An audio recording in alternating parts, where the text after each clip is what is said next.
Good evening. Picture this. You're driving down the highway in your BMW convertible by a beach right next to dolphins. Relaxing, isn't it? According to AAA, almost 88% of Americans think they're the best drivers on earth. But if you've driven, you know that is not at all true. I was wrong to believe that I was one of the greatest drivers in America when I first started to drive. I thought driving was just as simple as just gripping onto the steering wheel and just taking a turn. Even just taking the smallest turn made me feel like a NASCAR driver. And trust me, if anyone in your family has started to drive, you know all the ego that comes with it. So at some point in our lives, we fall into this pit where we think that we're the best at everything that we do. This takes me into what the Dunning-Kruger effect is. The Dunning-Kruger effect is a psychological phenomenon where people with a limited competence or intelligence on a particular topic overestimate their abilities. Pretend you decide to attend an hour-long lecture about some random topic you don't really know about, like quantum physics for an example. You strut outside of the lecture hall, your chest all puffed out, and you're ready to enlighten your friends and your family about this newfound knowledge. You explain it to them like you've been researching this topic for years, but in reality, you only went to a 60-minute lecture about a really complex topic. You're not going to hit every single point there is. Until you reach this realization that, oh, maybe I don't know everything, that is the biggest curve that you need to overcome to put your ego and your confidence aside. That is what we call Mount Stupid. The name matches what the curve represents. It represents a time where people with limited intelligence in a particular topic overestimate their abilities. Then, once you become humbled that you truly don't know anything, you fall into the valley of despair.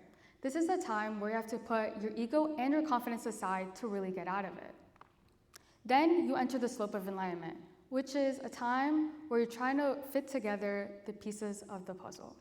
You're trying to put together small topics and trying to put it into the bigger unit until you reach the plateau of sustainability. Now that you know enough about a topic, you can go educate others about it. The Dunning-Kruger curve is an exaggerated version of their research. The real graph is taken from a study that they conducted in the 1990s. They made a group of people take a test, and once they came out of the test, they made the report on how they felt like they did. The people who scored in the lower quartile felt like they did a lot better than what they actually scored. Meanwhile, people in the higher quartile didn't think they did as well. This same research was done on other fields, not just psychology students. It was done with wine tasters, chess players, and many, many more. And when you're a beginner at driving, the first few times feel awesome because you don't know all the maneuvers there is to driving. But compared to an experienced driver, they know everything and sometimes they overestimate themselves. Typically, when you think of the Dunning-Kruger curve, you think of this exaggerated version, but in reality, the actual graph that they came up with, and this was the actual graph that they came up with in the 1990s. For an instance, confirmation bias might enforce the Dunning-Kruger effect by turning wishful thinking into actual beliefs. Learn about cognitive biases and reflect on your own biases when you notice them. Essentially, it helps humans find mental shortcuts to assist in the navigation of their daily life, but may often cause irrational interpretations and judgments. But how does this relate to the Dunning-Kruger effect? According to psychologists David Dunning and Justin Kruger, the effect is explained by the fact to recognize one's inadequacies and one's deficiencies. Those who exhibit the effect have it at least. People with a cognitive bias might only watch the news that confirm their own opinions. They don't want to hear outside opinions and their stories. This is very similar to the people who believe that they're the best at something, truly showing how narrow-minded people think because of their mindset and their confidence levels. It is possible that the Dunning-Kruger effect created unrealistic expectations given your job performance. This can cause you to set up for disappointment, a lot of frustration along the way. Thinking that you're better at something than you truly are can cause you to miss out on a lot of opportunities to learn from others who are truly more skilled and more experienced. Because this research was done in the 1990s, it is very outdated.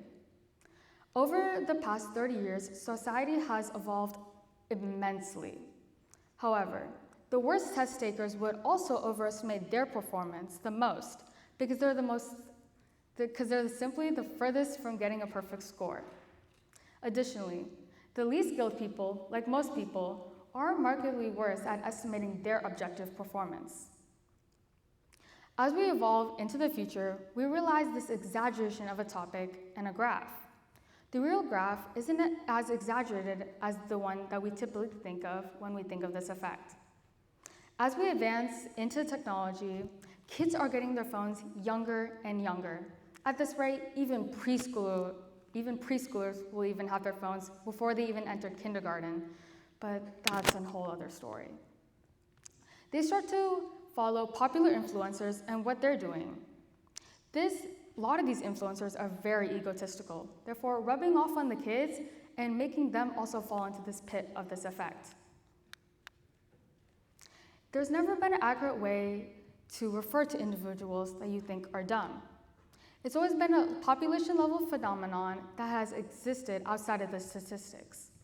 Are we encouraging people to be more accurate in their self-assessments? Or are we just shaming them into assuming that they're in the bottom 25%? Are we providing people with the ability to learn and grow? Or are we just dunking on the people that our education system has failed? All that isn't to say that there isn't a portion of the population who is still oblivious about it all, confidently forcing us to deal with their inadequacies. Instead of using a popularly misunderstood psychological term to describe them, if we truly want to see this, we need to see it from another perspective, like a kaleidoscope. We need to start realizing that, maybe we don't know everything and we should learn from experts instead. We should regularly draw questions about a topic instead of just assuming that you know everything there is. And once you realize that learning how to turn isn't sufficient enough to drive, there's a lot more to discover, like parallel parking. And trust me, all those horror stories that you hear about are definitely true. Finally, I hope you walk away with something from this, and not to overshadow your judgment and with ego and overconfidence. Thank you.